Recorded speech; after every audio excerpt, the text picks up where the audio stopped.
picture, as you can see, was taken in a busy American city. This picture was taken at exactly the same time and at the same spot. Question: how was it done? A modern motion picture camera photographed the traffic in action, while the Daguerre camera, the great-great-granddaddy of all cameras, was used to photograph the buildings alone. The action of this camera is so slow that there isn't time for moving objects to register on the film. On the other hand, the buildings, being stationary, gradually formed a sharp, clear image. And why use the Daguerre camera? To show that any picture of America without automobiles is hopelessly out of date. Today, the automobile is part of any American scene. Every man, woman, and child in America could go riding at the same time. And if we wanted to, we could all ride in the front seat, because there is a car or a truck for every 3 persons, almost 50 million motor vehicles. How many are 50 million cars? Bumper to bumper, they would stretch around the earth at the equator 7 times. The distance we drive our cars and trucks every day would take us on 5 daily round trips to the sun. But the real importance of the motor car is in the way it has opened up new horizons in our way of living. And that brings up a very interesting fact about 1 out of every 7 American workers. Let's see what it is about that 1 worker out of 7. 1, 2, 3, 4, 5, 6, 7. Sir, what do you do for a living? You've heard of T-testers, haven't you? Well, I'm a toot tester. Yes, this man is a toot tester. He listens to automobile horns in a factory to be sure they are tuned to the proper musical tone. If anybody should ever ask you what the proper musical tone is, it's E flat combined with G. Let's try again. Pardon us, sir, but would you tell us what business you're in? Why, certainly. I'm a farmer. And what do you grow on your farm? Well, you might say I grow automobiles because I own part of the 4 million acres of farmland used to grow raw materials for paints and lacquers and insulation used in motor cars. And you, sir, it seems that you're a miner. What do you mine? I mine automobiles. You see, it takes the miner to dig the iron and the coal and limestone for automotive steel. And then, of course, some of us dig the copper and lead and molybdenum and sulfur that go into automobiles.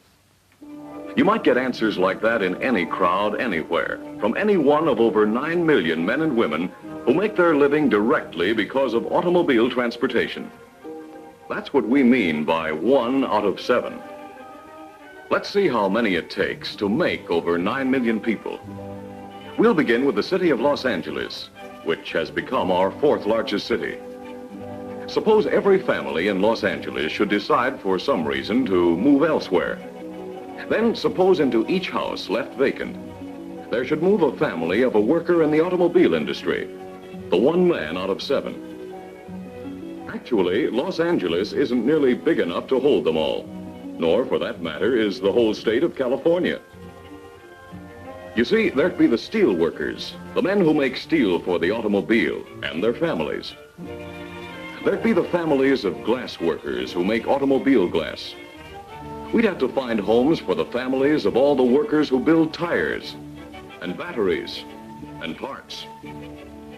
And we'd have to make room for the 800,000 families of the men in the big motor car and truck assembly plants. Yes, it would be moving day for 1 out of every 7 families in the United States. And we'd have to include the moving van driver and his family, too. Because, you see, he is one of more than 5 million drivers who drive for a living. Trucks, buses, and taxis. And while you're about it, did you ever stop to think of how many people it takes to maintain our roads and highways? Well, quite a few. Because on the highway miles of America, we could drive to the moon and back more than 14 times. Well, does that account for 1 out of every 7 workers in America? Not quite. But it does when you add the men who sell motor cars and the men who service them. Moving the families of the 1 worker out of 7, gradually replacing family for family. We'd need all the houses in California, Oregon and Washington, Idaho, Utah and Arizona, Montana, Wyoming and Colorado, and part of Texas to find homes for the people who make their living directly because of the motor car. And this brings up an interesting question. What would these people be doing if the motor car had remained a luxury for a few rather than a necessity for so many? And what about all the people who depend indirectly on the motor car for the way they live?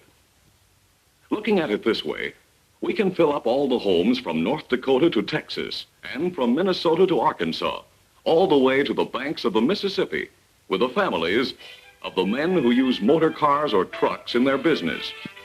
The plumber, the painter, the florist, the meter man, the rural mail carrier, and of course, the more than 2 million salesmen on the road. Now, it seems that we've found out something else about the motor car and its effect on our living. 1 worker out of 7 either makes cars or parts, or sells or services them.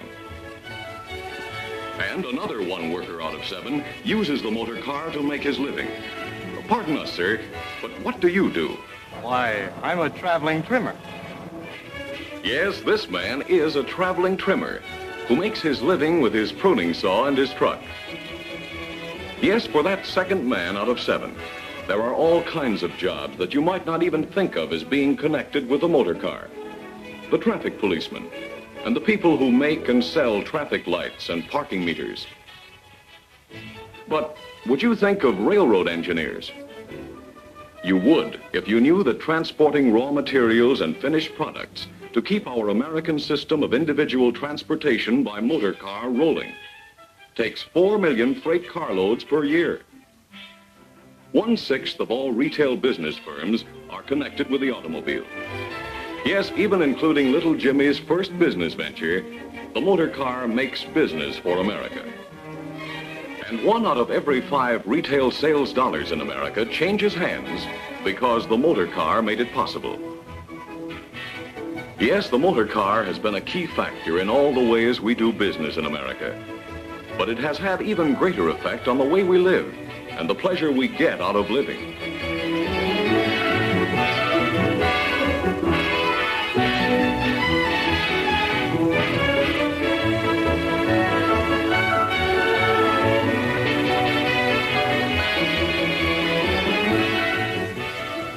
Being able to drive out into the country has made many of us want to live in the country. And the motor car has made it possible for millions. Today, suburban construction is more than 3 times the construction in the city. And just as the motor car is a tool for working, with more than half of us using it to go to and from our daily work, so it is a tool for enjoyment. It puts America at our doorstep for business or pleasure.